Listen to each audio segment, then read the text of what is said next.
Hey everybody, Chris Stegall here with MK Partners, joined once again by Matt Kaufman. Matt, thanks for hopping on. Happy to be here. And today we are back for the next installment of our redirect app build project. For those of you that tuned in last time, this started as an effort to sort of recreate that redirect functionality that you've no doubt run into on Salesforce in the past. Where you click on a link and you end up on a screen that looks something like this, and then it takes you where it's intended.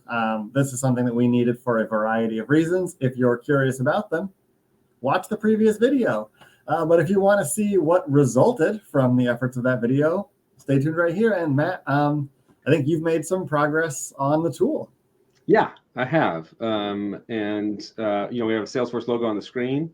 But what I've built for us today is actually not very Salesforcey. It's more googly, and so I'm actually wearing my Google hoodie instead.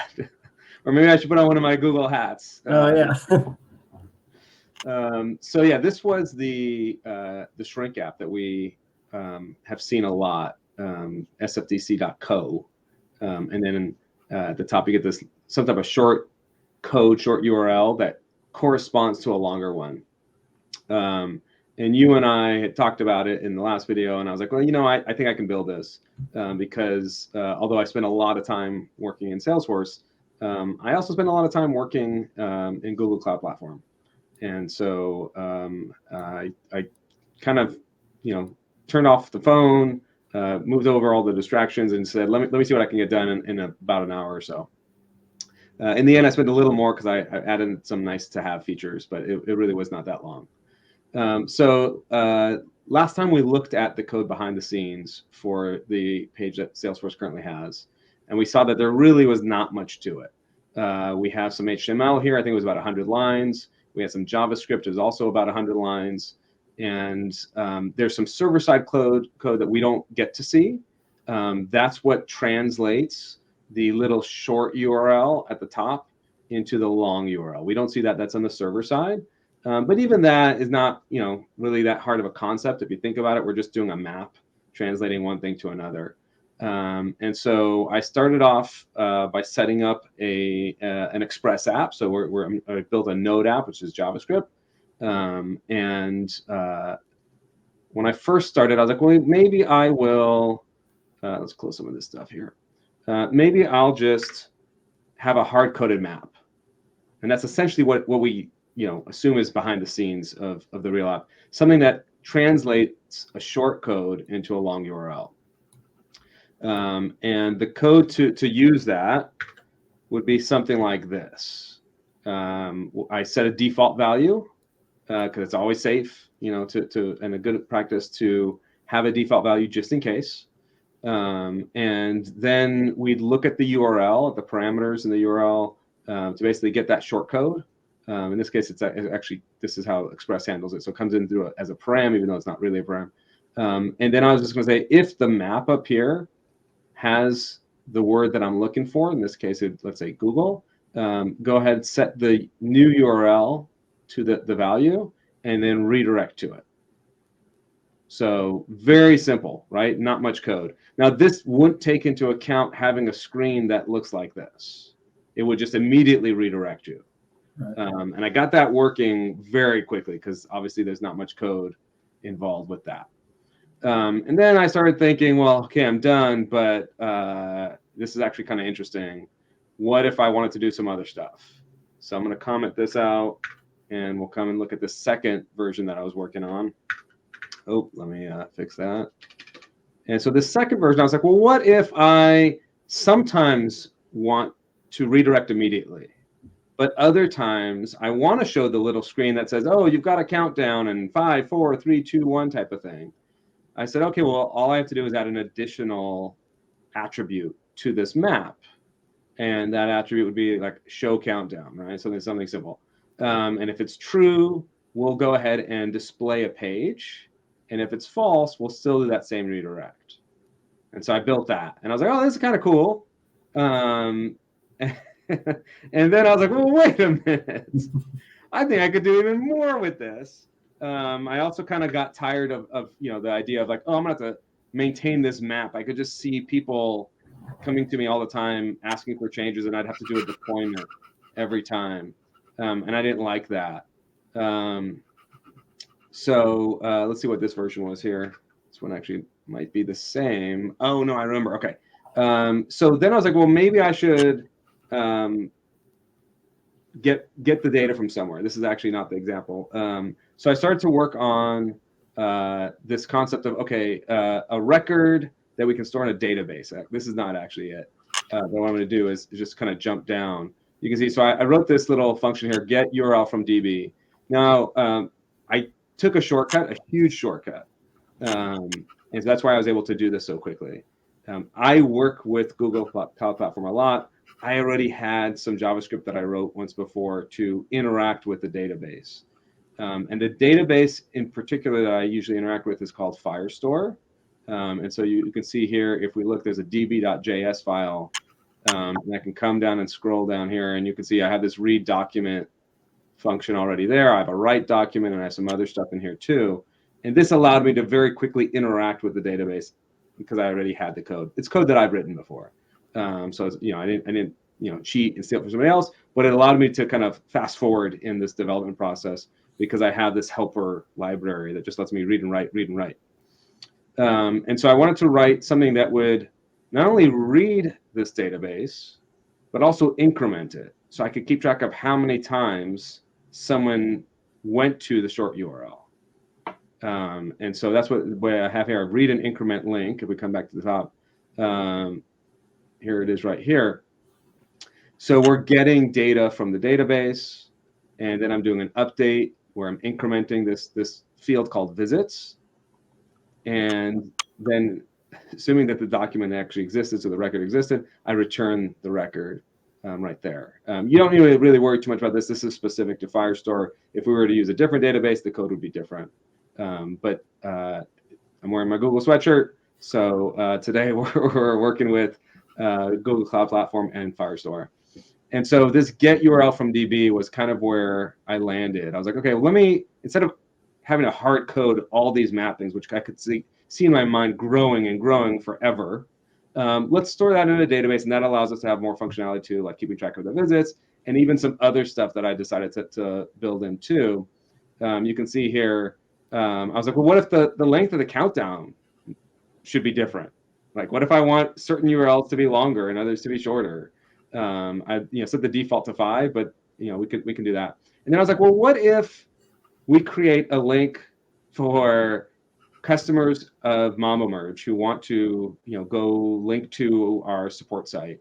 We want the Mambo Merge logo on that screen. We don't want the Salesforce logo, and we don't want the MK Partners logo. So I'd like to be able to substitute the image URL as well. And again, I don't want to hard code any of this. I like to use databases.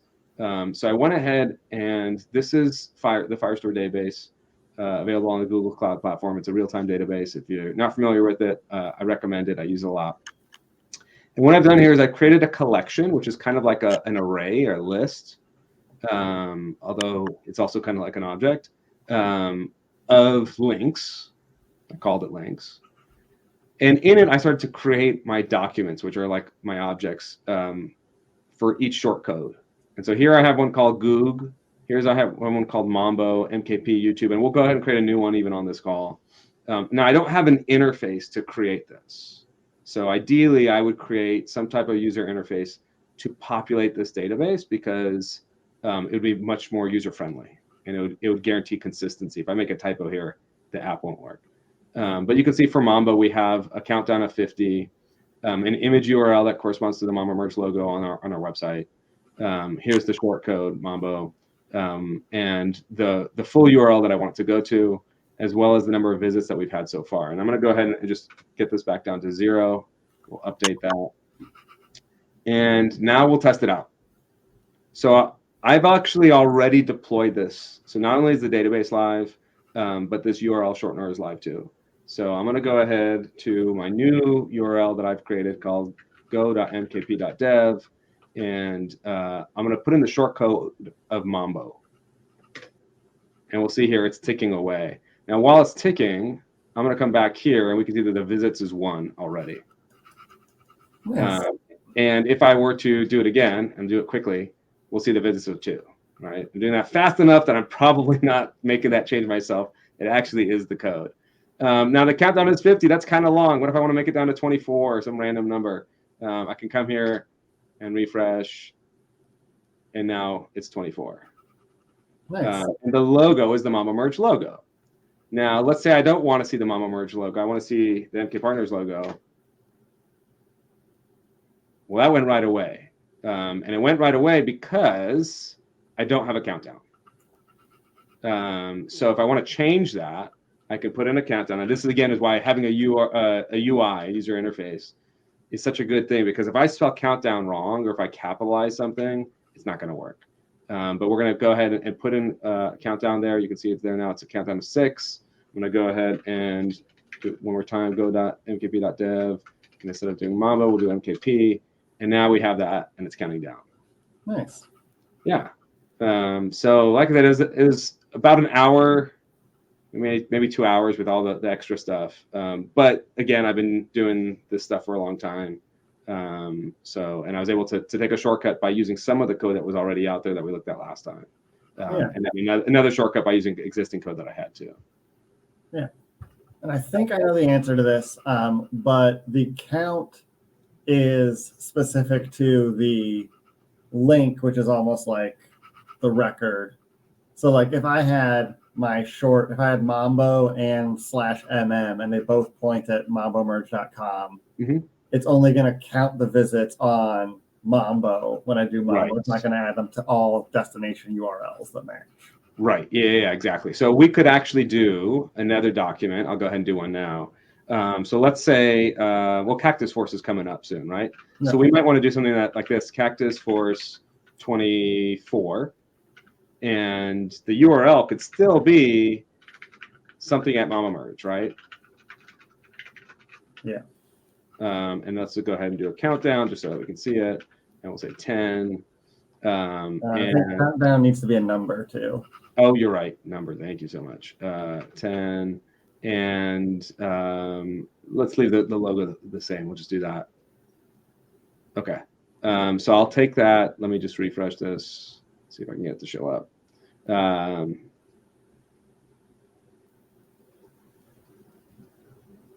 Well, I thought I created it. Did I create it in the wrong space? I may have created it in the wrong space. No, there it is. Okay. Cactus Force 24. Okay. And now I will go to go.mkp.dev/Cactus Force 24, and we see it. So each link here has its own set of data, its own record into this database, essentially. And so we can see here that the countdown is 10, and for the Mambo one, the countdown can still be 24. The visits will be unique too. And so this will allow us to have a bunch of attributions if we want over time. But the other thing is, let's say we want to use a more generic link. So Cactus Force 24, we don't want to print that out on any pieces of paper, because at the end of that conference, we now have a bunch of pieces of paper that no one ever wants to look at again. So it makes more sense to do something like Mambo trial, right? And here we'll have URL, and we'll go ahead and type it in again. And we would probably go to a very specific landing page, but let's just got it right this time. So what's nice is at any point I could come in here and essentially like back up this record and say, okay, it is now February 1st. We've been running it for X amount of time. We're gonna back it up, put it somewhere else, and it'll no longer be used anymore. And so we would be able to do that. And I could just come in. Well, let me go ahead and actually use it real quick, and that way we'll have that visits. There we go. And so now if we come back here, we'll see visits is 1. So at any point, I can come in here and just say, you know what, I'm gonna just look at it and see, okay, in the last 15 days, last 2 months, we've gotten 24 hits. Write that down, export it to a spreadsheet, whatever I want, set it back to 0, and now we can start measuring again.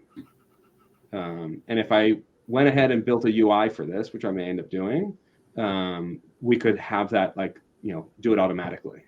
Yeah. So I think if I were to build a UI for something like this, I'd probably build it as an extension to Salesforce or an extension to Marketing Cloud, because I think that's where we really want this data and where we would set it up. I don't expect an admin or a marketing specialist to go log into a Firestore database and set up these things this way.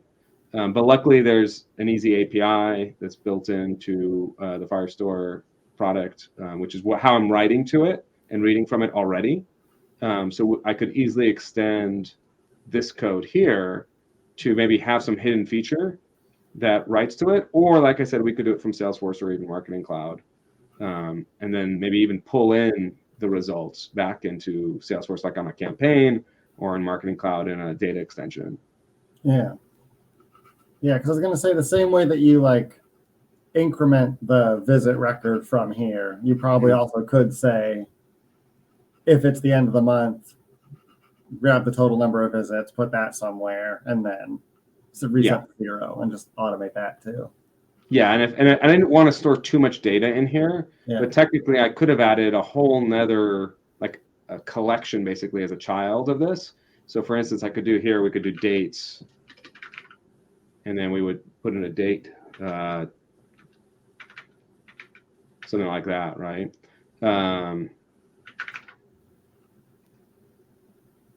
Actually, we'll just do this. We'll just make it an example. But I could have some type of process that like essentially keeps track of every date for each URL, and then we know how many visits it had on a given date.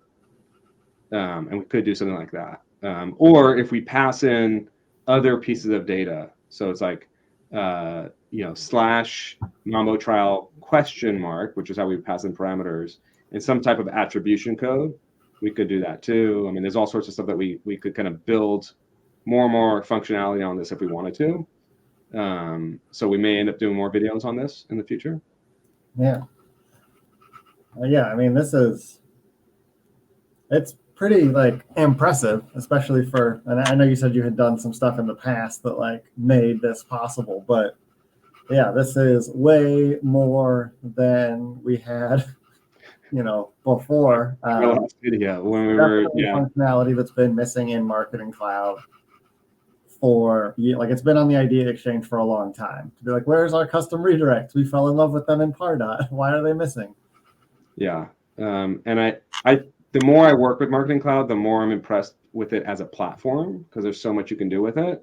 But I do feel like sometimes a powerful platform is more of a self-service type of thing where you can go build it instead of having the apps pre-built for you. So I'll work on some type of user interface to either set this data or pull it back into a data extension, or both even. And that way it will be, that missing piece that we right now are waiting for. Yeah. I feel like I had another question that came to mind.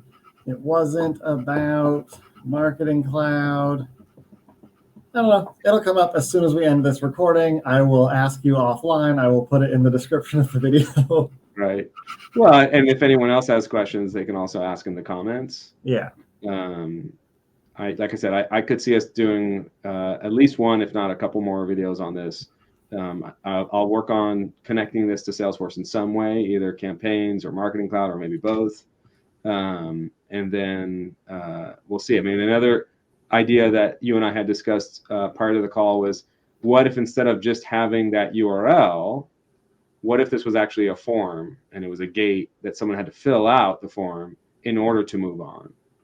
And then you could actually not just measure how many people clicked on it, but actually start to attribute leads to the URLs. And so again, if we printed on a shirt or had it at our booth, Mambo trial, we would be able to say, okay, well, not only do we know that 100 people clicked on it, but here are the leads that we got from it, and here are even maybe the opportunities that we won from it, or the orders that we received from it. And I think that's really the full circle that makes it really valuable. It's nice to know that you had eyes on the paper, so to speak, and that people clicked, but it's nicer to be able to tie that to actual revenue. Yeah. And once we had a form, then we probably could add some like parameters based on the form results where we say, oh, if you selected this for your industry, let's direct you to this Mambo Merge site for that industry kind of thing. Yeah, actually. So like if you think about Salesforce and the industry clouds, when you now sign up for Salesforce, they ask you those questions. And I know, like, for instance, if you were to say, oh, I work at a nonprofit, they're going to steer you towards the template for nonprofits. And if you say, oh, I work at a manufacturing company, they're going to steer you towards that as well. And so we could do the same type of thing. So you could actually dynamically route the person, not just to one URL, but to different URLs depending on the form. Yeah. So eventually we could build a search engine that's just reinvent the entire internet. We scour the entire internet, and then based on what you put in the input box, we serve up the relevant websites. No, cool. That seems like a very powerful tool, and I like that it's already moved out of hard coding into its, this has a better chance of being scalable. Right. I mean, after working with Salesforce for so long, I think, it's nice to do an MVP that's hard coded, but really I always want to have things powered by a database. Yeah. And I think the way that the logos were kind of like hot linked with just the URL to the logos, I feel like is also conducive to having people build their own and not have to like go find the person that has the keys to upload an image. And then I have to go, hey, sorry, can you get this to me in the right pixels and the right aspect ratio? And we go back and forth. It's just like, no, grab an image online. It'll apply. Yeah. And then when the image changes, it just, as long as the URL sign is fine, the same, it'll still work. Yeah. Cool.